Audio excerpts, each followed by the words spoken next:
Et voilà, bonjour, bonsoir, c'est Flo de BeautyAndBrainsGirls.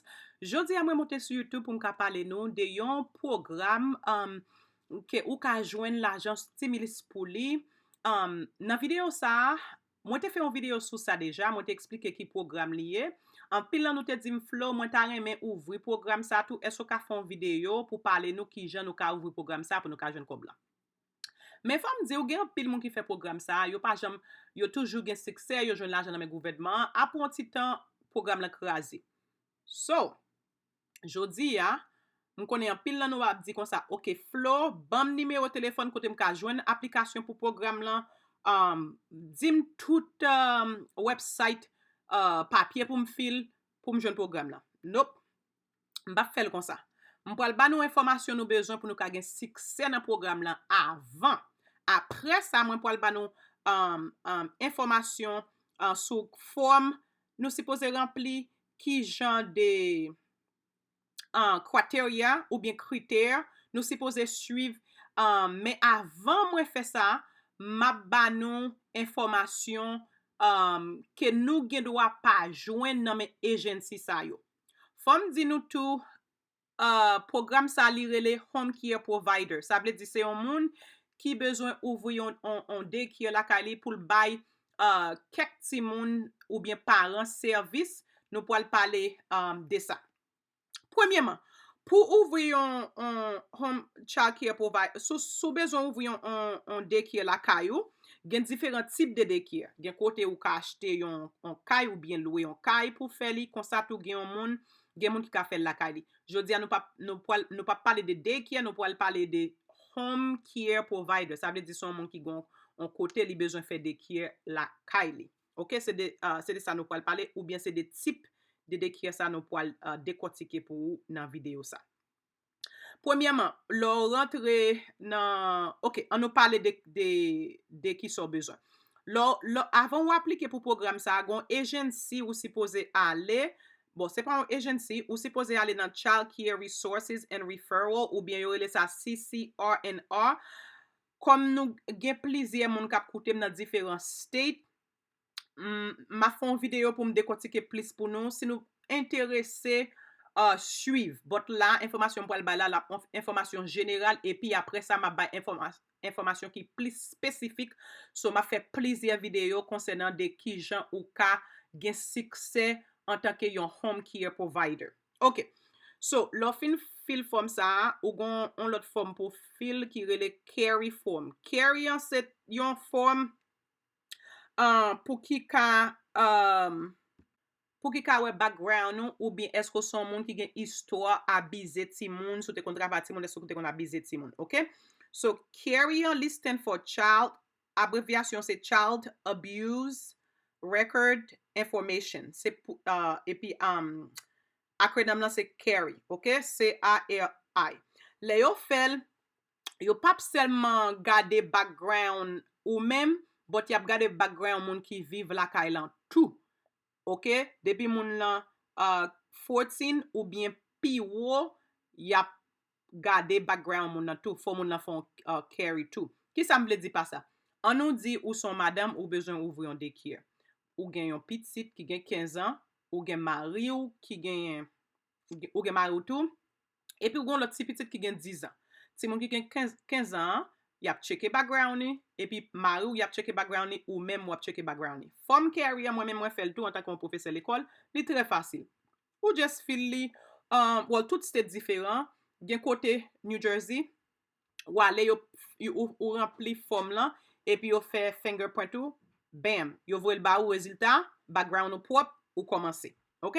So, state yo kon fait yon sort de pre-service training côté que y a bon information, li gon acronym parce que tout ba yo un acronym. Côté que y a bon information sur like qui jan pour faire first aid, qui jan sou gon ti moun k'ap trangle, qui jan pour aider li, sauver la vie li. Yo bon en pile information dans training ça. C'est que y a bon outils pour ka gen plus succès pour travail. Et puis toute forme yo ba ou tout certificat yo toujours kembe yo ou bien plastifié yo, laminate yo. De quoi que les states lan vini, trust me, wap besoin tout certificat sa yo, plugué, plaqué, sou wolo pou yo ka konnen ou kodjom. Ok. Now, an nou pale de sa ki fe yon seri de kier ouvri yo pa jam gen sikse. Ok. So, an nou konsantre sou structure de kier la. Ok? Ou bien, pa de kier non, an tak yon home provider ki jan kote sa timoun nan ou pal gade timoun nan ki jan si pose ye. Ok? Le stet lan vini ap gade sa, paran yo ap gade sa, epi bouche moun pale. Si ou son de kier ki on home care provider ki bay bon servis, wap toujou gen kliyen. Parce timoun sa yo kan yo gen 5 ans, ou pap jwen yo anko, ya pedi, yo pou ale nan public school, epi yo pap bezwen de kier anko. Men sou son moun ki bay bon servis, apre l'école, guess what? Paran yo ap vin jwen nou, epi ou ka même jwen l'ajan nan men stet lan pou timoun sa yo. Men sou pa bay bon servis, timoun ki gen 2 ans, 1 an, 3 ans, paran, nou konen, mesdames yo nou remen pataje informasyon ale lot. Paran pou al di, oh yeah, daycare sa son bon daycare, oui. Kon sa tou sou pon bon daycare, ou an nou di daycare home provider. Gaderie sa li son bon gaderie, oui. Kon sa tou sou pon bon gaderie, moun yo, mwen se gaderie yo la nan Creole? Moun yo ap di len lot sa, tou. Ok, an nou pale de seksyon. Pour ouvri yon gaderie, for lack of a better word, so mbaka jwen ki mo ki plis, mbaka jwen yon mo pou mka eksprime exactement sa mvle diyan, but mwen kwe, daycare se takou an gaderie, ok? Men mpare men tem gaderie sa se takou wap gade timoun lan. Non, se sa ki fe an pil daycare tombe, paske se gaderie yo, nou pa suppose yon gaderie, nou suppose yon profesyonel kap bay, kap ede, leve yon timoun. Pour ouvri yon, oh my goodness, mpare men tem gaderie. Ok, nap di gaderie. Pour ouvri yon gaderie, ou bezwen, seksyon ke l'estet lan vini, lap gade seksyon sa yo, se yon seri de seksyon ki rekomande. Par exemple, ou se pose gon seksyon ke naprele house area. House area ki sak la dan. Ok? Kon sa tou, langaj elementer yo chanje toutan. Kon sa tou gen training ou wale yo wale do kon sa parele house area, rele creative corner, ok? House area ki sa liye. Wap bezon house area, tale mwa explike ki sa liye. E pou wale bezon yon black area, mwa explike ki sa liye.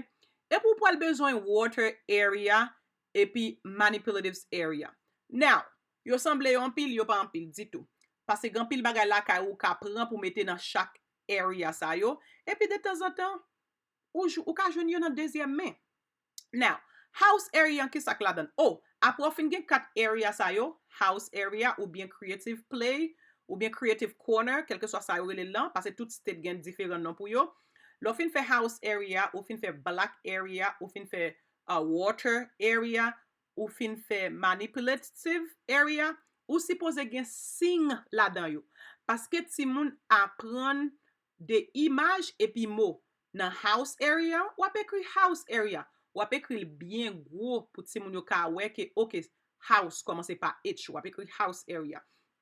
Nan water area, wap ekri water area. Mpa di sand, ou ka fe sand area tou, but an pil moun ki gen daycare yo pa remen sand, paske sand ka bay timoun lan wigworms, bakon ki jen en Creole, but wigworms nan mkwel rele dat, timoun nan gen dat nan tet li, an pil moun pa remen fe li, epi pafwa timoun yo kon vwe san nan zye len lot, so, e sa fe mpa mensyone sa.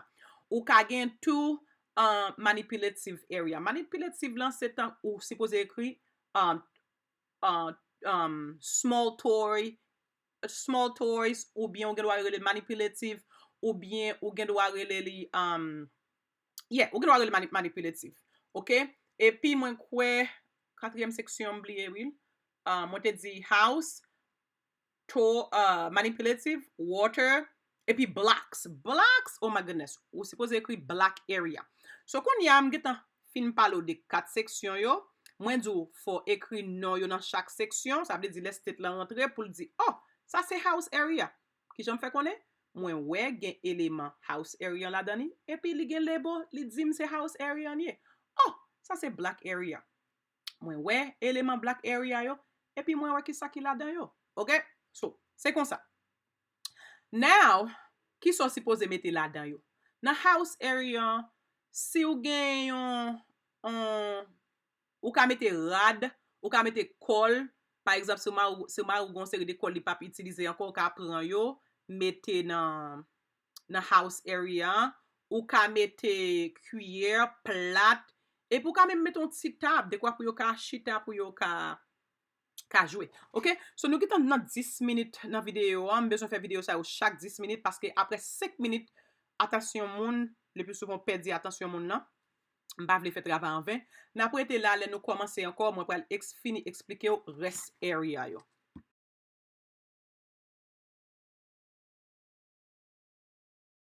Avant de commencer, s'il vous plaît, bay vidéo ça yon pouce en l'air, abonnez, quittez un commentaire, sonnez cloche là, encouragez yon zami, yon cocotte pour abonner et puis finalement partagez toute vidéo nou yo à la ronde bade sur toutes réseaux sociaux yo. Merci. Pour moun qui nouveau sur channel là, nom c'est Flo, moi c'est un professeur l'école. Actuellement, moi retourner l'école pour m'ka vinn apprendre un nutritionniste. Un nutritionniste, c'est un monde qui étudie qui vitamine, minéral, qui ne mange yo et qui genre vitamine, minéral ça yo ka soutenir vaisseau sanguin yo. Vous passionnez des informations politiques, santé même j'ai avec moi, s'il vous plaît, retour branché et puis explorez channel là. Merci. On continue. Tout pas oublier activer notification cloche là de quoi l'en afficher en vidéo pour pas rater yo. Ensuite,